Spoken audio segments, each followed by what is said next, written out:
কর্ণ, সূর্যপুত্র কর্ণ, স্বয়ং সূর্যের পুত্র, দেবী কুন্তীর প্রথম পুত্র, সেই কর্ণ যার একটি বাণ আমার রথকে, সেই রথ যার উপর মহাবলী অর্জুন বিরাজমান ছিলেন, যার পতাকায় স্বয়ং হনুমান ছিলেন, সেই রথকে তার একটি বাণ ধসিয়ে দিতে পেরেছিল।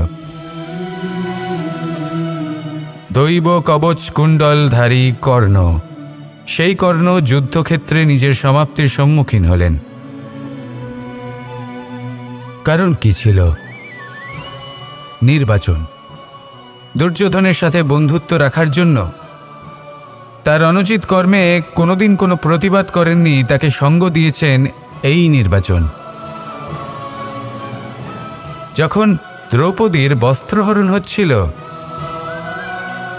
তখন তাকে বাধা দেওয়ার বদলে নীরব থাকার নির্বাচন, তার বিরোধিতা কখনো না করার নির্বাচন, এই নির্বাচনই কারণ হয়ে দাঁড়ালো কর্ণের পতনে। এই সংসারে সবার উপকার আপনি স্বীকার করতে পারেন, তাকে সম্মানও করতে পারেন, কিন্তু তার সামনে এতটাও নত হবেন না যে নিজের অন্তর্মনের কথাটা আপনি শুনতে না পান। নির্বাচন যদি ধর্মসঙ্গত হয় তবেই তা শুভ হয়। আসুন আমার সাথে ভালোবেসে বলুন, রাধা রাধা। মানুষ যখন কোনো শক্তি লাভ করে তখন সে নিজেকে বলশালী মনে করে। শক্তি লাভ করলেই তার মধ্যে অহংকার চলে আসে, অভিমান চলে আসে। তার কারণ হলো সে একটা সহজ কথা বুঝতেই পারে না। এই সব যা হচ্ছে সময়ের জন্য হচ্ছে। সময়ের থেকে বেশি বলশালী আর কেউ নেই। এই সময়ের জন্যই রাবণ ভক্তি দ্বারা কৈলাস পর্বত তুলে নিয়েছিলেন। আবার সেই সময়ের জন্যই, সেই কারণেই রাবণকে বধ হতে হলো। তার সাথে সাথে রাক্ষস কুলও ধ্বংস হয়েছিল এবং লঙ্কাও ভস্ম হয়ে গেছিল। দেখতে গেলে জন্ম থেকে মৃত্যু পর্যন্ত এই যে সময়, সেটাই হলো জীবন। কিন্তু তার মধ্যেও যা সময় আসে কোনো কারণেই আসে। সেই সময় আমরা যাপন করে কিছু শিখতে পারি। তাই আজ যে সময় আপনার হাতের কাছে আছে তাকে মুষ্টিবদ্ধ করে রাখুন, তাকে সামলে রাখুন, তাকে সংযত করে রাখুন, অনুভব করুন, তার থেকে কিছু শিখুন, তাকে কোনোভাবেই ব্যর্থ হতে দেবেন না। আর এটা জেনে রাখুন যে ভবিষ্যতে যা কিছু হতে পারে, যা কিছু হতে চলেছে, সেটা না আপনি জানেন আর না তা আপনার বশে রয়েছে। সেই জন্য আজ অহংকার বা অভিমান করে নিজের ভবিষ্যতের ক্ষতি করবেন না, সেই অনর্থ ঘটাবেন না। এটাই হলো সময়ের অর্থ। আসুন আমার সাথে ভালোবেসে বলুন, রাধা রাধা। খুব বড় একটা প্রশ্ন করতে চলেছি। এই সংসারের সব থেকে বেশি সুখী কে? এবার কেউ বলবে সেই ব্যক্তি যিনি সব থেকে বেশি ধনী, যার কাছে সব থেকে বেশি ধন আছে, আভূষণ আছে, স্বর্ণ আছে। কেউ বলবেন কোনো রাজ্যের রাজা, কারণ তিনি শাসন করতে পারেন, তার আদেশ ছাড়া কোনো কাজ সম্ভব নয়, ইত্যাদি ইত্যাদি। এর উত্তর যদি আমি দিই, তাহলে এটুকুই বলবো, সংসারের সব থেকে সুখী ব্যক্তি হলেন তিনি যিনি সন্তুষ্ট। তার কাছে সন্তোষরূপী ধন আছে, যা তাকে সুখী রাখে।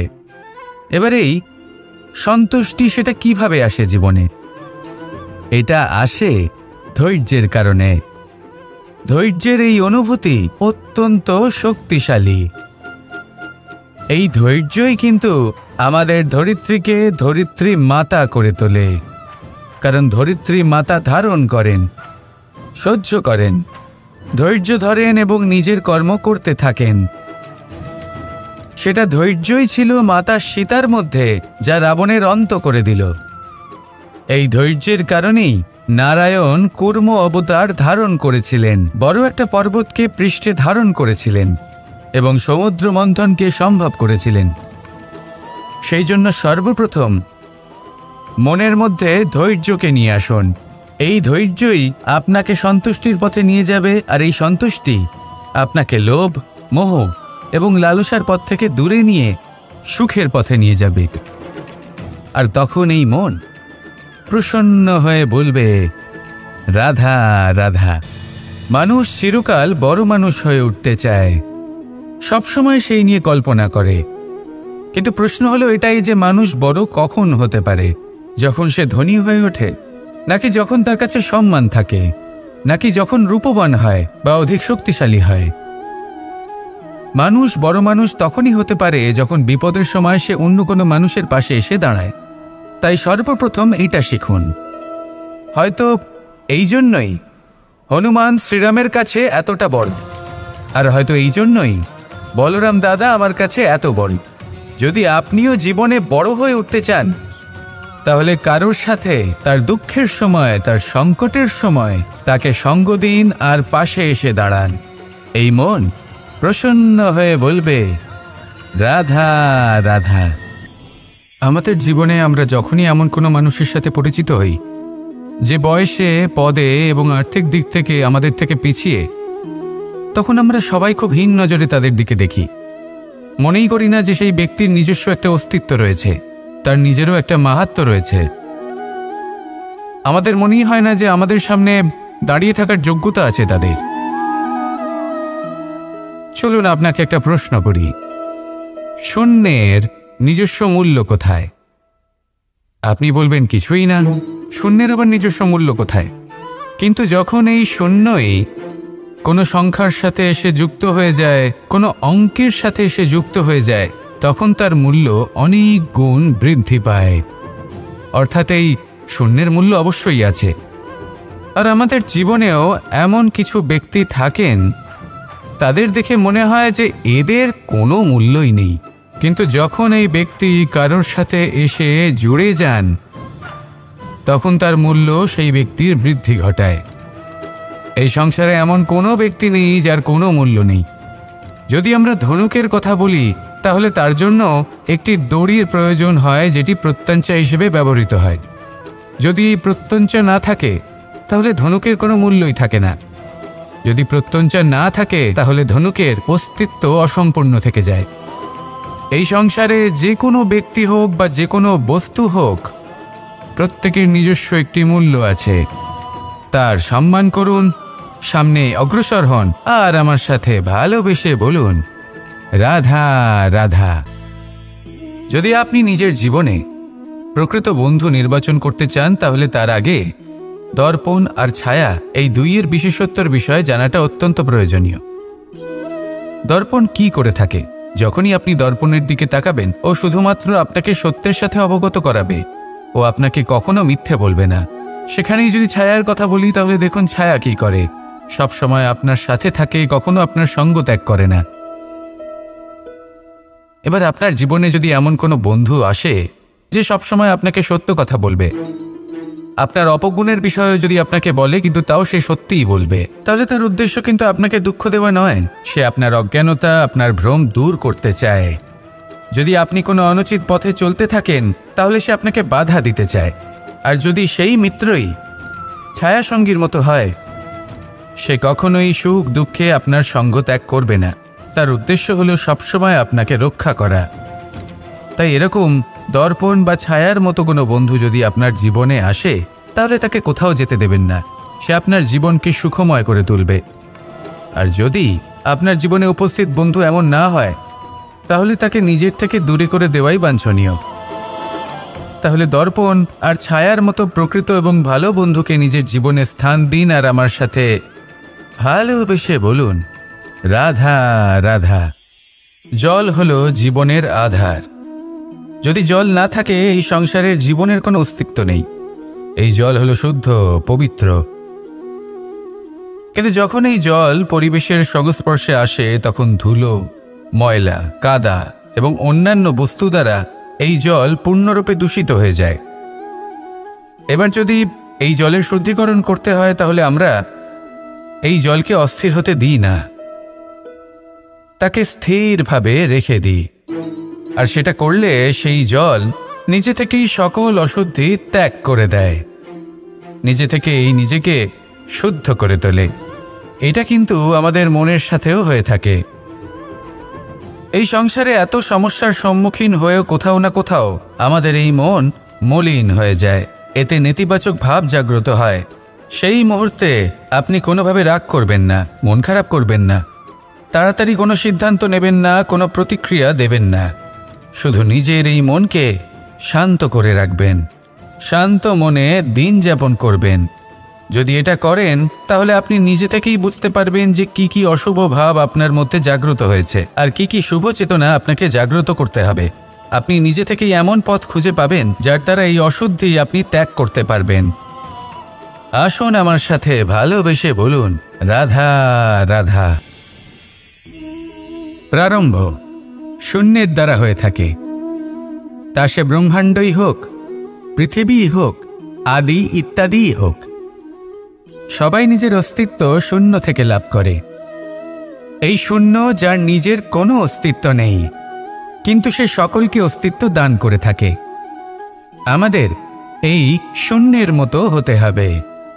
যে আমাদের সাথে যুক্ত হবে তাদের অস্তিত্ব অনেক বেশি প্রখর হবে, বিশাল হবে, শ্রেষ্ঠ হবে।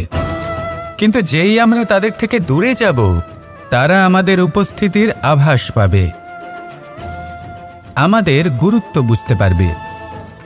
শূন্যই হলো সূত্রপাত, শূন্যই হলো সমাপ্তি।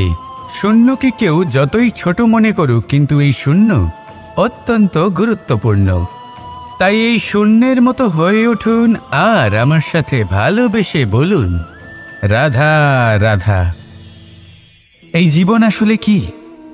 আমরা কারা? আমাদের অস্তিত্ব আসলে কি? পঞ্চতত্ত্ব দ্বারা নির্মিত আমাদের এই শরীর, আর এর মধ্যে পরমাত্মার একটি অংশ আত্মারূপে বসবাস করে। আর যখন এই জীবন সমাপ্ত হবে তখন আমাদের আবার এই পঞ্চতত্ত্বের মধ্যে বিলীন হয়ে যেতে হবে। এটাই সত্য।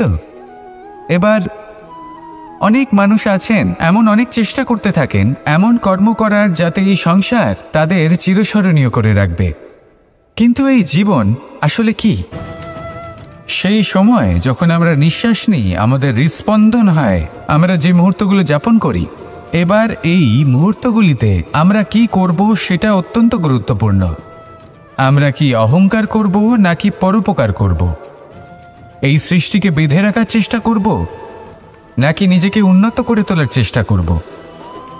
এটাই শিক্ষা যে বল হোক বা কায়া, এর প্রতি আমাদের না অহংকার করা উচিত আর না মোহ। শুধু প্রত্যেকটা মুহূর্ত প্রেমময় হয়ে বাঁচুন আর ভালোবেসে বলুন, রাধা রাধা। প্রয়াস, পরিশ্রম, এই শব্দগুলি শুনতে হয়তো ছোট মনে হয়, কিন্তু এর মূল্য অনেকটাই অধিক। এবার প্রয়াসও কিন্তু দুই ধরনের হয়। একটা প্রয়াস তাই যা আমরা নিজের মন থেকে, অন্তর থেকে সমগ্র শক্তি দিয়ে করার চেষ্টা করি। এবারে এই প্রয়াস প্রচেষ্টার নামান্তর। কিছু প্রয়াস এমনও হয় যেমন দ্রুতক্রীড়া খেলা। মানুষ বলেন, আজ একটু প্রয়াস করি, একটু দ্রুতক্রীড়া খেলেই দেখি, যদি বিজয়ী হই তবে ভালো ব্যাপার, যদি না হই তবে আর কখনো খেলবো না। এটাও কিন্তু প্রয়াস, কিন্তু এই প্রয়াস পরিশ্রম নয়। পাণ্ডবদের দেখুন, ওনারা যখন পরিশ্রম করেছিলেন তখন খাণ্ডবপ্রস্থকেও ইন্দ্রপ্রস্থ বানিয়েছিলেন। দ্রুতক্রীড়া খেললেন, সেই মুহূর্তেই ইন্দ্রপ্রস্থ হারিয়ে ফেললেন। পরিশ্রম করলেন, সগৌরবে রাজা হলেন। দ্রুতক্রীড়া খেললেন, তখন এক মুহূর্তে রাজা থেকে নিঃস্ব হয়ে গেলেন। সারমর্ম এটাই যে দ্রুতক্রীড়া কখনো কখনো আপনার মিত্র হতে পারে, কখনো সে আপনাকে বিজয়ী করতে পারে, কিন্তু প্রয়াস এবং পরিশ্রম যখন একসাথে মিলিত হয় তখন তা সর্বদাই আপনার সাথে থাকে। প্রয়াস করতে থাকুন, পরিশ্রম করতে থাকুন, আর আমার সাথে ভালোবেসে বলুন, রাধা রাধা। আমি এইভাবে প্রত্যেক দিন নিজের সাথে কিছুটা সময় অতিবাহিত করি, সুচিন্তা করি, কারণ আমি এটা মনে করি যে আমার প্রতিদ্বন্দ্বী অন্য কেউ নয়, বরং আমি নিজেই। আর আমি চেষ্টা করি যে আমি যেন নিজেকে নিজের থেকে বেশি শ্রেষ্ঠ করে তুলতে পারি। তাই প্রতিদিন আমি আকলন করি নিজের কর্মের, যে কাল আমি কি উচিত করেছি, কি অনুচিত করেছি, যে ভুল আমি করেছি তা আজকে কি করে শুধরে নিতে পারি। যে শ্রেষ্ঠ কর্ম আমি কাল করেছি, আজও সেই শ্রেষ্ঠ কর্ম আমাকে করতে হবে। শুধু এই প্রক্রিয়াতেই আমি নিজেকে শ্রেষ্ঠ ব্যক্তি, শ্রেষ্ঠ রাজা, একজন শ্রেষ্ঠ পিতা, পুত্র করে তুলি।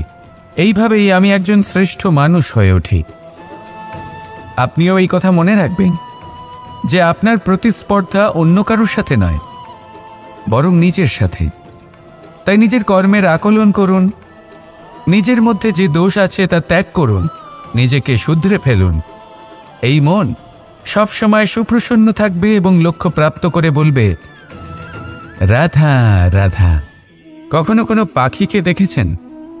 যখন সে প্রথমবার উঠতে চেষ্টা করে, সে বাসা থেকে মাটিতে পড়ে যায়, কিন্তু সে হার মানে না, চেষ্টা করতে থাকে, করতেই থাকে, ডানা ঝাপটাতে থাকে, আর তারপর সে উড়তে শেখে। গোল শালগ্রাম শিলাকে দেখুন, পর্বত থেকে খসে পড়ে, ধাক্কা খায়, জলের প্রবাহ দ্বারা ঘর্ষিত হয়, তারপরে তা শালগ্রামে পরিণত হয়।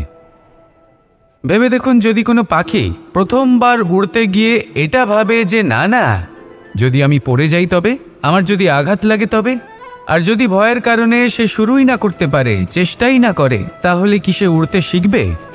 কখনোই নয়। এটাই আমাদের শিখতে হবে, প্রারম্ভ করতে হবে। তা অত্যন্ত গুরুত্বপূর্ণ। যখন আমরা কিছু শুরু করি তখন ভয় করে, কিন্তু যদি এটা না করেন, জীবনে কখনো সামনে এগোতেই পারবেন না। হতেই পারে প্রারম্ভ করার পরে আপনি পড়ে যাবেন, বারবার নিচে পড়ে যাবেন, কিন্তু যদি নিরন্তর চেষ্টা করতে থাকেন, তাহলে একদিন না একদিন আপনি অবশ্যই সফল হবেন। এই শুরু করাটাই সব থেকে বেশি কঠিন। এর দ্বারা ভয়ভীত হবেন না। আসুন আর আমার সাথে ভালোবেসে বলুন, রাধা রাধা। এই সংসারে নির্মাণের বিষয়ে জ্ঞান লাভ করার পূর্বে ধ্বংসের বিজ্ঞান বুঝে নেওয়াও খুব প্রয়োজনীয়। যখনই আমরা ব্যায়াম করি তখন কি হয়? আমাদের পুরনো মাংসপেশি নষ্ট হয়ে যায় এবং সেই মাংসপেশির স্থানে আমরা নতুন মাংসপেশির নির্মাণ করে থাকি। যেমন একটা নতুন ইমারত গড়ে তোলবার পূর্বে পুরাতন ইমারতকে ভঙ্গ করে দিতে হয়, তবেই তো সেই স্থান সজীব হবে, ঠিক কিনা? এবারে জ্ঞান এবং বিজ্ঞান ছাড়াও এমন কিছু আছে যা কিনা অত্যন্ত গুরুত্বপূর্ণ। তা হলো সীমা পার করে যাওয়া। এই যে সীমা, এই যে নিয়ম, তা মানুষের জন্যই বানানো, তাকে নিয়ন্ত্রণ করার জন্য তৈরি করা হয়েছে। এমন অনেক সীমা, এমন অনেক নিয়ম মানুষের জন্য অত্যন্ত মঙ্গলকারী। কিন্তু কিছু এমন সীমা আছে, কিছু এমন নিয়ম আছে যা মানুষের লঙ্ঘন করে যাওয়া অতি আবশ্যক। যতক্ষণ না এই সীমা লঙ্ঘন করছেন, নিজের নতুন অস্তিত্বকে খুঁজেই পাবেন না, সেই স্থানে পৌঁছতেই পারবেন না যেখানে সংসার তাকে চিরস্মরণীয় করে রাখবে। সেই জন্য জীবনে যাই করবেন, সীমা অতিক্রম করে যান। যদি পরিশ্রম করেন তাহলে সীমা অতিক্রম করে পরিশ্রম করুন। যদি লক্ষ্যের দিকে অগ্রসর হন তাহলে সীমা অতিক্রম করে অগ্রসর হন। কোনো সীমারেখা যাতে না থাকে, সেই সর্বোচ্চ স্থান দেখুন এবং অগ্রসর হন। এই সংসারে অগ্রসর হওয়ার জন্য এই সীমারেখা বুঝে নেওয়া এবং তা অতিক্রম করার জ্ঞান লাভ করা প্রয়োজনীয়। আসুন আমার সাথে ভালোবেসে বলুন, রাধা রাধা। জ্যোতিষ একটা বিদ্যা, এ হলো একটা বিজ্ঞান। যে নক্ষত্র দশায় আপনি জন্মগ্রহণ করেছেন, যে স্থানে আপনার জন্ম হয়েছে, এগুলো আপনার জীবনের দিশা স্থির করার ক্ষেত্রে গুরুত্বপূর্ণ ভূমিকা পালন করে।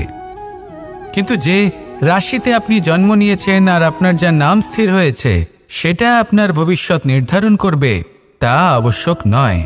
রা দিয়ে রাম এবং রা দিয়ে রাবণ, এই দুজনের রাশি সমান ছিল, কিন্তু একজন নিজের শক্তির দুর্ব্যবহার করলেন। স্বর্ণ লঙ্কার অধিপতি রাবণ, চতুর্দিকে বিজয়ী হওয়া সেই ব্যক্তি নিজের পতনের সম্মুখীন হলেন। শ্রীরাম রাবণকে বধ করলেন। শ্রীরাম, যিনি নিজের কর্ম দ্বারা, নিজের পরিশ্রম দ্বারা ঈশ্বর উপাধি লাভ করেছিলেন, 14 বছরের বনবাস ভোগ করলেন, আর যখন বিপদে পড়লেন তখনও নিজের রাজ্যের সাহায্য নিলেন না। বনের মধ্যে নিজে বানর এবং ভাল্লুকদের নিয়ে একটি সেনাবাহিনী গড়ে তুললেন এবং রাবণকে তার কুকর্মের শাস্তি দিলেন। তাই সর্বদা এটা মনে রাখবেন, আপনার খ্যাতি, আপনার ভবিষ্যৎ আপনার কর্ম নির্ধারণ করে, আপনার রাশি নয়। তাই সবসময় শ্রেষ্ঠ কর্ম করুন আর আমার সাথে ভালোবেসে বলুন, রাধা রাধা।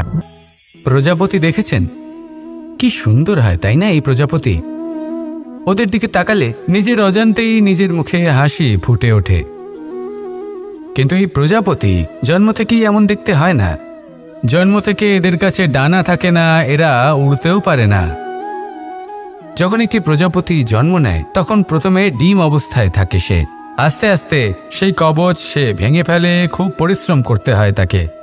তারপর কীটের আকার ধারণ করে সে চলতে থাকে, অনেক কষ্ট সহ্য করতে হয়, অনেক পরিশ্রম করতে হয়। তারপর তার রূপ বদলে যায়, তারপরে তার ডানা গজায়, তারপরে সে উড়তে পারে। এই নিরন্তর পরিশ্রমই সাফল্যের মূল মন্ত্র হয়। কখনো কখনো প্রতিভাও কম পড়ে যায় যদি নিরন্তর পরিশ্রম না করা হয়, যদি সমর্পণের ভাব মনে না থাকে, দৃঢ় নিষ্ঠা না থাকে। আর কখনো কখনো সেই ব্যক্তি যার মধ্যে বিশেষ প্রতিভা থাকে না, সেই ব্যক্তি নিরন্তর পরিশ্রম করে, নিজের মনে সমর্পণের বোধ জাগিয়ে তোলে, দৃঢ় নিষ্ঠার সাথে কর্ম করে আর সাফল্য লাভ করে। সেই জন্য আপনি জীবনে যেখানেই পৌঁছে যান না কেন, নিরন্তর পরিশ্রম করতে থাকুন। তবেই আপনার ভবিষ্যৎ রঙিন প্রজাপতির মতন গগনচুম্বী হবে। তবেই এই সংসার আপনাকে দেখবে এবং নিজের অজান্তেই এই সংসার নিজের মুখে হাসি ফুটিয়ে তুলবে এবং এই সংসার আমার সাথে ভালোবেসে বলবে, রাধা রাধা। আপনি কখনো কাউকে পর্বতে আরোহণ করতে দেখেছেন? বা আপনি কখনো নিজে কোনো পর্বতে আরোহণ করেছেন? করে থাকলে আপনি এই বিষয়ে অবশ্যই জানবেন যে যখন আমরা শিখরের দিকে এগোই, ওপরের দিকে এগিয়ে চলি, তখন আমাদের একটু ঝুঁকে পথ চলতে হয়, তখনই আমরা সেই পর্বত আরোহণ করতে পারি। কিন্তু যে ব্যক্তি নিচের দিকে ফিরে আসছেন তিনি কিন্তু ঝুঁকে চলেন না, তিনি দৃঢ়ভাবে সোজা হয়ে নিচে নামেন। এই ভারসাম্য বজায় রাখার এই খেলাতে সংসারের একটা সার লুকিয়ে রয়েছে। যদি আপনিও জীবনে উঁচুতে উঠতে চান, শিখরে পৌঁছতে চান, তাহলে আপনাকেও নত হয়ে বিনম্র হয়ে সামনে এগোতে হবে। সেখানে যদি আপনি বুক চিতিয়ে উদ্ধতভাবে অহংকার বোধ নিয়ে চলতে থাকেন, সেখান থেকেই আপনাকে নিচে নামতে হবে। কোনো ব্যক্তি তার বিনম্র স্বভাব দেখেই বোঝা যায় যে সেই ব্যক্তি সাফল্যের শিখর দেশে আরোহণ করছে নাকি নিচে তথা খাদের দিকে যাত্রা করছে। তাই সবসময় বিনম্র থাকুন, শ্রেষ্ঠ কর্ম করুন, পরিশ্রম করুন আর আমার সাথে ভালোবেসে বলুন, রাধা রাধা। কর্ণ, সূর্যপুত্র কর্ণ,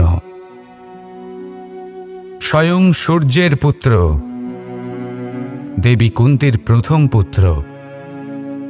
সেই কর্ণ যার একটি বাণ আমার রথকে, সেই রথ যার উপর মহাবলী অর্জুন বিরাজমান ছিলেন, যার পতাকায় স্বয়ং হনুমান ছিলেন, সেই রথকে তার একটি বাণ ধসিয়ে দিতে পেরেছিল। দৈব কবচ কুণ্ডলধারী কর্ণ, সেই কর্ণ যুদ্ধক্ষেত্রে নিজের সমাপ্তির সম্মুখীন হলেন। কারণ কি ছিল? নির্বাচন। দুর্যোধনের সাথে বন্ধুত্ব রাখার জন্য তার অনুচিত কর্মে কোনোদিন কোনো প্রতিবাদ করেননি, তাকে সঙ্গ দিয়েছেন এই নির্বাচন। যখন দ্রৌপদীর বস্ত্রহরণ হচ্ছিল তখন তাকে বাধা দেওয়ার বদলে নীরব থাকার নির্বাচন, তার বিরোধিতা কখনো না করার নির্বাচন, এই নির্বাচনই কারণ হয়ে দাঁড়ালো কর্ণের পতনে। এই সংসারে সবার উপকার আপনি স্বীকার করতে পারেন, তাকে সম্মানও করতে পারেন, কিন্তু তার সামনে এতটাও নত হবেন না যে নিজের অন্তর্মনের কথাটা আপনি শুনতে না পান। নির্বাচন যদি ধর্মসঙ্গত হয় তবেই তা শুভ হয়। আসুন আমার সাথে ভালোবেসে বলুন, রাধা রাধা। মানুষ যখন কোনো শক্তি লাভ করে তখন সে নিজেকে বলশালী মনে করে। শক্তি লাভ করলেই তার মধ্যে অহংকার চলে আসে, অভিমান চলে আসে। তার কারণ হলো সে একটা সহজ কথা বুঝতেই পারে না। এই সব যা হচ্ছে সময়ের জন্য হচ্ছে। সময়ের থেকে বেশি বলশালী আর কেউ নেই। এই সময়ের জন্যই রাবণ ভক্তি দ্বারা কৈলাস পর্বত তুলে নিয়েছিলেন। আবার সেই সময়ের জন্যই, সেই কারণেই রাবণকে বধ হতে হলো। তার সাথে সাথে রাক্ষস কুলও ধ্বংস হয়েছিল এবং লঙ্কাও ভস্ম হয়ে গেছিল। দেখতে গেলে জন্ম থেকে মৃত্যু পর্যন্ত এই যে সময়, সেটাই হলো জীবন। কিন্তু তার মধ্যেও যা সময় আসে কোনো কারণেই আসে। সেই সময় আমরা যাপন করে কিছু শিখতে পারি। তাই আজ যে সময় আপনার হাতের কাছে আছে তাকে মুষ্টিবদ্ধ করে রাখুন, তাকে সামলে রাখুন, তাকে সংযত করে রাখুন, অনুভব করুন, তার থেকে কিছু শিখুন, তাকে কোনোভাবেই ব্যর্থ হতে দেবেন না। আর এটা জেনে রাখুন যে ভবিষ্যতে যা কিছু হতে পারে, যা কিছু হতে চলেছে, সেটা না আপনি জানেন আর না তা আপনার বশে রয়েছে। সেই জন্য আজ অহংকার বা অভিমান করে নিজের ভবিষ্যতের ক্ষতি করবেন না, সেই অনর্থ ঘটাবেন না। এটাই হলো সময়ের অর্থ। আসুন আমার সাথে ভালোবেসে বলুন, রাধা রাধা। খুব বড় একটা প্রশ্ন করতে চলেছি। এই সংসারের সব থেকে বেশি সুখী কে? এবার কেউ বলবে সেই ব্যক্তি যিনি সব থেকে বেশি ধনী, যার কাছে সব থেকে বেশি ধন আছে, আভূষণ আছে, স্বর্ণ আছে। কেউ বলবেন কোনো রাজ্যের রাজা, কারণ তিনি শাসন করতে পারেন, তার আদেশ ছাড়া কোনো কাজ সম্ভব নয়, ইত্যাদি ইত্যাদি। এর উত্তর যদি আমি দিই, তাহলে এটুকুই বলবো, সংসারের সব থেকে সুখী ব্যক্তি হলেন তিনি যিনি সন্তুষ্ট। তার কাছে সন্তোষরূপী ধন আছে, যা তাকে সুখী রাখে। এবার এই সন্তুষ্টি, সেটা কিভাবে আসে জীবনে? এটা আসে ধৈর্যের কারণে। ধৈর্যের এই অনুভূতি অত্যন্ত শক্তিশালী। এই ধৈর্যই কিন্তু আমাদের ধরিত্রীকে ধরিত্রী মাতা করে তোলে। কারণ ধরিত্রী মাতা ধারণ করেন, সহ্য করেন, ধৈর্য ধরেন এবং নিজের কর্ম করতে থাকেন। সেটা ধৈর্যই ছিল মাতা সীতার মধ্যে, যা রাবণের অন্ত করে দিল। এই ধৈর্যের কারণেই নারায়ণ কূর্ম অবতার ধারণ করেছিলেন, বড় একটা পর্বতকে পৃষ্ঠে ধারণ করেছিলেন এবং সমুদ্র মন্থনকে সম্ভব করেছিলেন। সেই জন্য সর্বপ্রথম মনের মধ্যে ধৈর্যকে নিয়ে আসুন। এই ধৈর্যই আপনাকে সন্তুষ্টির পথে নিয়ে যাবে, আর এই সন্তুষ্টি আপনাকে লোভ, মোহ এবং লালসার পথ থেকে দূরে নিয়ে সুখের পথে নিয়ে যাবে। আর তখন এই মন প্রসন্ন হয়ে বলবে, রাধা রাধা। মানুষ চিরকাল বড় মানুষ হয়ে উঠতে চায়, সবসময় সেই নিয়ে কল্পনা করে। কিন্তু প্রশ্ন হলো এটাই যে মানুষ বড় কখন হতে পারে? যখন সে ধনী হয়ে ওঠে, নাকি যখন তার কাছে সম্মান থাকে, নাকি যখন রূপবান হয় বা অধিক শক্তিশালী হয়? মানুষ বড় মানুষ তখনই হতে পারে যখন বিপদের সময় সে অন্য কোনো মানুষের পাশে এসে দাঁড়ায়। তাই সর্বপ্রথম এইটা শিখুন। হয়তো এই জন্যই হনুমান শ্রীরামের কাছে এতটা বড়, আর হয়তো এই জন্যই বলরাম দাদা আমার কাছে এত বড়। যদি আপনিও জীবনে বড় হয়ে উঠতে চান, তাহলে কারোর সাথে তার দুঃখের সময়, তার সংকটের সময় তাকে সঙ্গ দিন আর পাশে এসে দাঁড়ান। এই মন প্রসন্ন হয়ে বলবে, রাধা রাধা। আমাদের জীবনে আমরা যখনই এমন কোনো মানুষের সাথে পরিচিত হই যে বয়সে, পদে এবং আর্থিক দিক থেকে আমাদের থেকে পিছিয়ে, তখন আমরা সবাই খুব হীন নজরে তাদের দিকে দেখি। মনেই করি না যে সেই ব্যক্তির নিজস্ব একটা অস্তিত্ব রয়েছে, তার নিজেরও একটা মাহাত্ম্য রয়েছে।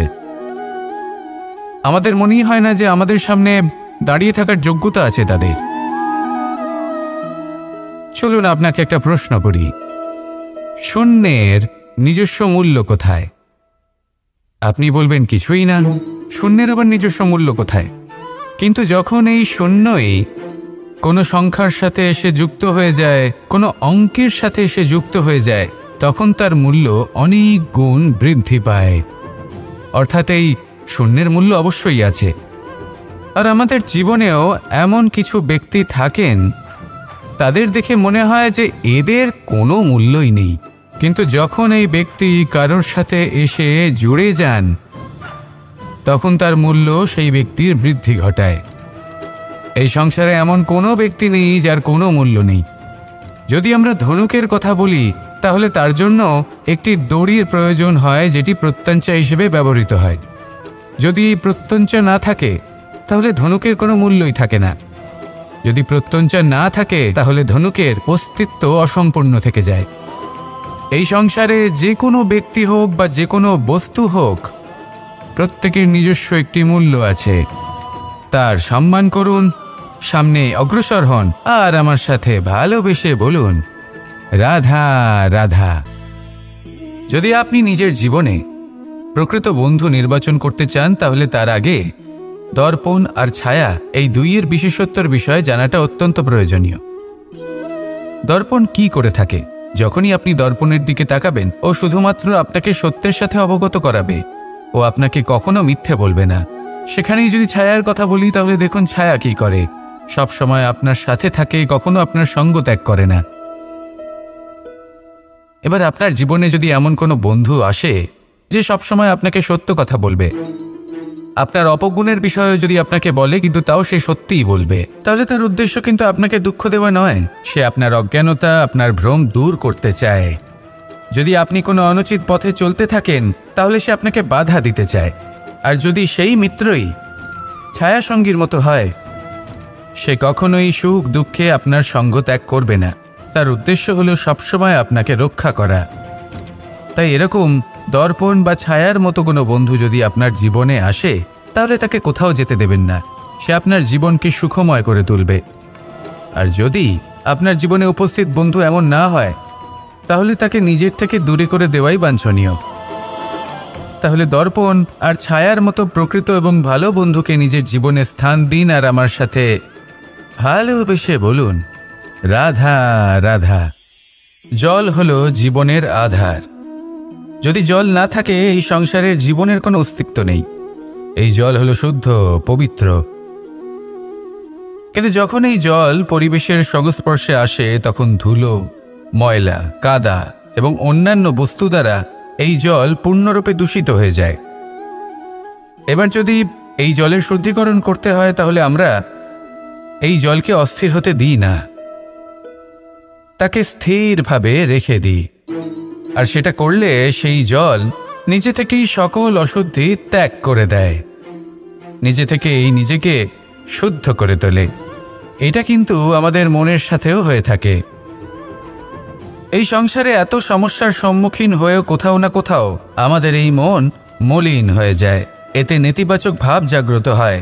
সেই মুহূর্তে আপনি কোনোভাবে রাগ করবেন না, মন খারাপ করবেন না, তাড়াতাড়ি কোনো সিদ্ধান্ত নেবেন না, কোনো প্রতিক্রিয়া দেবেন না। শুধু নিজের এই মনকে শান্ত করে রাখবেন, শান্ত মনে দিন যাপন করবেন। যদি এটা করেন তাহলে আপনি নিজে থেকেই বুঝতে পারবেন যে কি কি অশুভ ভাব আপনার মধ্যে জাগ্রত হয়েছে আর কি কি শুভ চেতনা আপনাকে জাগ্রত করতে হবে। আপনি নিজে থেকেই এমন পথ খুঁজে পাবেন যার দ্বারা এই অশুদ্ধি আপনি ত্যাগ করতে পারবেন। আসুন আমার সাথে ভালোবেসে বলুন রাধা রাধা। প্রারম্ভ শূন্যের দ্বারা হয়ে থাকে, তা সে ব্রহ্মাণ্ডই হোক, পৃথিবীই হোক, আদি ইত্যাদিই হোক। সবাই নিজের অস্তিত্ব শূন্য থেকে লাভ করে। এই শূন্য যার নিজের কোনো অস্তিত্ব নেই, কিন্তু সে সকলকে অস্তিত্ব দান করে থাকে। আমাদের এই শূন্যের মতো হতে হবে। যে আমাদের সাথে যুক্ত হবে তাদের অস্তিত্ব অনেক বেশি প্রখর হবে, বিশাল হবে, শ্রেষ্ঠ হবে।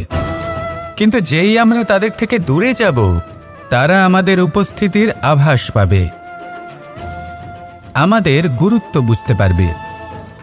শূন্যই হলো সূত্রপাত, শূন্যই হলো সমাপ্তি। শূন্যকে কেউ যতই ছোট মনে করুক কিন্তু এই শূন্য অত্যন্ত গুরুত্বপূর্ণ। তাই এই শূন্যের মতো হয়ে উঠুন আর আমার সাথে ভালোবেসে বলুন রাধা রাধা। এই জীবন আসলে কি? আমরা কারা? আমাদের অস্তিত্ব আসলে কি? পঞ্চতত্ত্ব দ্বারা নির্মিত আমাদের এই শরীর, আর এর মধ্যে পরমাত্মার একটি অংশ আত্মারূপে বসবাস করে। আর যখন এই জীবন সমাপ্ত হবে তখন আমাদের আবার এই পঞ্চতত্ত্বের মধ্যে বিলীন হয়ে যেতে হবে। এটাই সত্য। এবার অনেক মানুষ আছেন এমন অনেক চেষ্টা করতে থাকেন এমন কর্ম করার যাতে এই সংসার তাদের চিরস্মরণীয় করে রাখবে। কিন্তু এই জীবন আসলে কি? সেই সময় যখন আমরা নিঃশ্বাস নিই, আমাদের হৃৎস্পন্দন হয়, আমরা যে মুহূর্তগুলো যাপন করি, এবার এই মুহূর্তগুলিতে আমরা কি করব সেটা অত্যন্ত গুরুত্বপূর্ণ। আমরা কি অহংকার করব নাকি পরোপকার করব? এই সৃষ্টিকে বেঁধে রাখার চেষ্টা করব নাকি নিজেকে উন্নত করে তোলার চেষ্টা করব? এটাই শিক্ষা যে বল হোক বা কায়া, এর প্রতি আমাদের না অহংকার করা উচিত আর না মোহ। শুধু প্রত্যেকটা মুহূর্ত প্রেমময় হয়ে বাঁচুন আর ভালোবেসে বলুন রাধা রাধা। প্রয়াস, পরিশ্রম, এই শব্দগুলি শুনতে হয়তো ছোট মনে হয়, কিন্তু এর মূল্য অনেকটাই অধিক। এবার প্রয়াসও কিন্তু দুই ধরনের হয়। একটা প্রয়াস তাই যা আমরা নিজের মন থেকে, অন্তর থেকে সমগ্র শক্তি দিয়ে করার চেষ্টা করি। এবারে এই প্রয়াস প্রচেষ্টার নামান্তর। কিছু প্রয়াস এমনও হয় যেমন দ্রুতক্রীড়া খেলা। মানুষ বলেন আজ একটু প্রয়াস করি, একটু দ্রুতক্রীড়া খেলেই দেখি, যদি বিজয়ী হই তবে ভালো ব্যাপার, যদি না হই তবে আর কখনো খেলবো না। এটাও কিন্তু প্রয়াস, কিন্তু এই প্রয়াস পরিশ্রম নয়। পাণ্ডবদের দেখুন, ওনারা যখন পরিশ্রম করেছিলেন তখন খাণ্ডবপ্রস্থকেও ইন্দ্রপ্রস্থ বানিয়েছিলেন। দ্রুতক্রীড়া খেললেন, সেই মুহূর্তেই ইন্দ্রপ্রস্থ হারিয়ে ফেললেন। পরিশ্রম করলেন, সগৌরবে রাজা হলেন। দ্রুতক্রীড়া খেললেন, তখন এক মুহূর্তে রাজা থেকে নিঃস্ব হয়ে গেলেন। সারমর্ম এটাই যে দ্রুতক্রীড়া কখনো কখনো আপনার মিত্র হতে পারে, কখনো সে আপনাকে বিজয়ী করতে পারে, কিন্তু প্রয়াস এবং পরিশ্রম যখন একসাথে মিলিত হয় তখন তা সর্বদাই আপনার সাথে থাকে। প্রয়াস করতে থাকুন, পরিশ্রম করতে থাকুন, আর আমার সাথে ভালোবেসে বলুন রাধা রাধা। আমি এইভাবে প্রত্যেক দিন নিজের সাথে কিছুটা সময় অতিবাহিত করি, সুচিন্তা করি, কারণ আমি এটা মনে করি যে আমার প্রতিদ্বন্দ্বী অন্য কেউ নয় বরং আমি নিজেই। আর আমি চেষ্টা করি যে আমি যেন নিজেকে নিজের থেকে বেশি শ্রেষ্ঠ করে তুলতে পারি। তাই প্রতিদিন আমি আকলন করি নিজের কর্মের, যে কাল আমি কি উচিত করেছি, কি অনুচিত করেছি, যে ভুল আমি করেছি তা আজকে কি করে শুধরে নিতে পারি। যে শ্রেষ্ঠ কর্ম আমি কাল করেছি আজও সেই শ্রেষ্ঠ কর্ম আমাকে করতে হবে। শুধু এই প্রক্রিয়াতেই আমি নিজেকে শ্রেষ্ঠ ব্যক্তি, শ্রেষ্ঠ রাজা, একজন শ্রেষ্ঠ পিতা, পুত্র করে তুলি। এইভাবেই আমি একজন শ্রেষ্ঠ মানুষ হয়ে উঠি। আপনিও এই কথা মনে রাখবেন যে আপনার প্রতিস্পর্ধা অন্য কারোর সাথে নয় বরং নিজের সাথে। তাই নিজের কর্মের আকলন করুন, নিজের মধ্যে যে দোষ আছে তা ত্যাগ করুন, নিজেকে শুধরে ফেলুন। এই মন সবসময় সুপ্রসন্ন থাকবে এবং লক্ষ্য প্রাপ্ত করে বলবে রাধা রাধা। কখনো কোনো পাখিকে দেখেছেন? যখন সে প্রথমবার উঠতে চেষ্টা করে সে বাসা থেকে মাটিতে পড়ে যায়, কিন্তু সে হার মানে না, চেষ্টা করতে থাকে, করতেই থাকে, ডানা ঝাপটাতে থাকে, আর তারপর সে উড়তে শেখে। গোল শালগ্রাম শিলাকে দেখুন, পর্বত থেকে খসে পড়ে, ধাক্কা খায়, জলের প্রবাহ দ্বারা ঘর্ষিত হয়, তারপরে তা শালগ্রামে পরিণত হয়। ভেবে দেখুন, যদি কোনো পাখি প্রথমবার উড়তে গিয়ে এটা ভাবে যে না না, যদি আমি পড়ে যাই তবে, আমার যদি আঘাত লাগে তবে, আর যদি ভয়ের কারণে সে শুরুই না করতে পারে, চেষ্টাই না করে, তাহলে কি সে উড়তে শিখবে?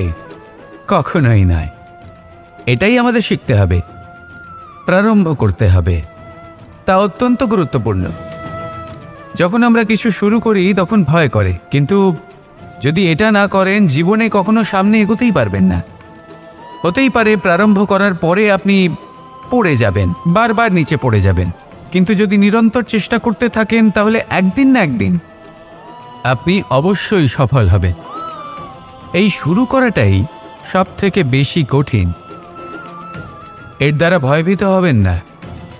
আসুন আর আমার সাথে ভালোবেসে বলুন রাধা রাধা।